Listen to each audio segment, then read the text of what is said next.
राजा विशाल की कथा। तब भगवान ब्रह्मा ने गया में श्राद्ध अनुष्ठान करने के महत्व की महिमा करते हुए एक कथा सुनाई। हे व्यास, एक समय की बात है, एक व्यापारी रहता था जो पुत्रहीन था।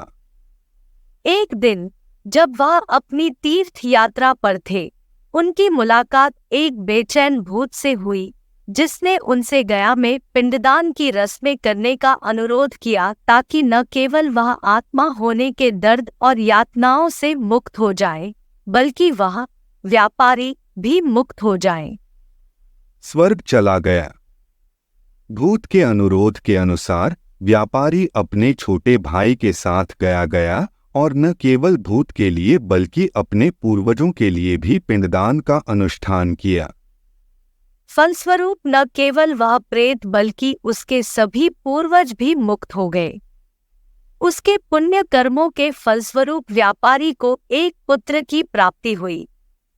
उन्होंने आनंद और संतुष्टि से भरा एक लंबा जीवन व्यतीत किया। उनकी मृत्यु के बाद विशाला रियासत में उनका विशाल के रूप में पुनर्जन्म हुआ।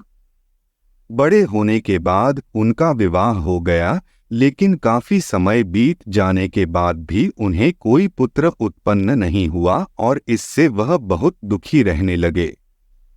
एक दिन उसने राजपुरोहित से पूछा कि उसके पुत्र न होने का कारण क्या है। सभी पुजारियों ने उन्हें गया में पिंडदान करने की सलाह दी, क्योंकि उन्हें लगा कि ऐसा करने से राजा को निश्चित रूप से एक पुत्र का आशीर्वाद मिलेगा, और वे गलत नहीं थे, क्योंकि गया में पिंडदान करने के बाद विशाल को वास्तव में एक पुत्र का आशीर्वाद मिला था।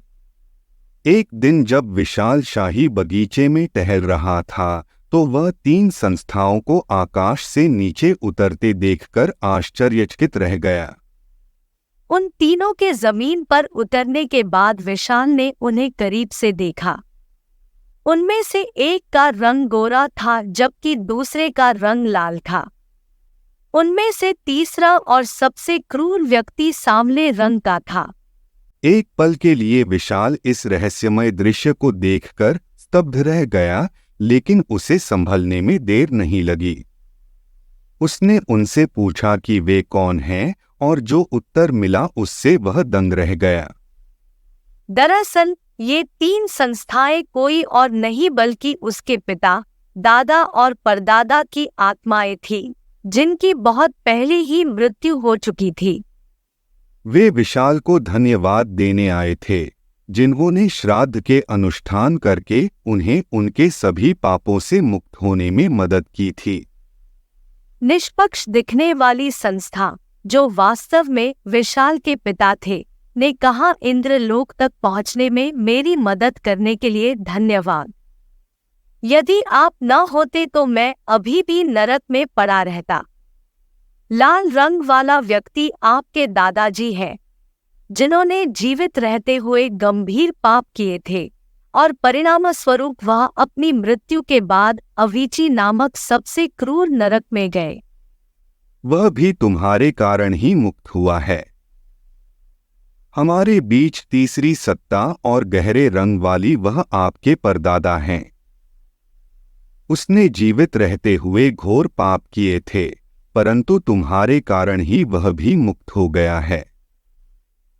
हम अपनी कृतज्ञता व्यक्त करने और हमें हमारी दयनीय परिस्थितियों से मुक्ति दिलाने के लिए धन्यवाद देने आए हैं। अब हम तीनों स्वर्ग के लिए प्रस्थान कर रहे हैं। इतना कहकर वे तीनों एक क्षण में अदृश्य हो गए। विशाल बेहद संतुष्ट था कि वह अपने पूर्वजों पितृऋण को स्वर्ग दिलाने में मदद करके उनके प्रति एक प्रमुख दायित्व को पूरा करने में सफल रहा था। उन्होंने लंबी आयु का आनंद लिया और मृत्यु के बाद वे भी स्वर्ग चले गए। धन्यवाद। आप देख रहे थे गॉड ब्लेस टीवी हिंदी। हमारे साथ जुड़ने के लिए सब्सक्राइब अवश्य करें।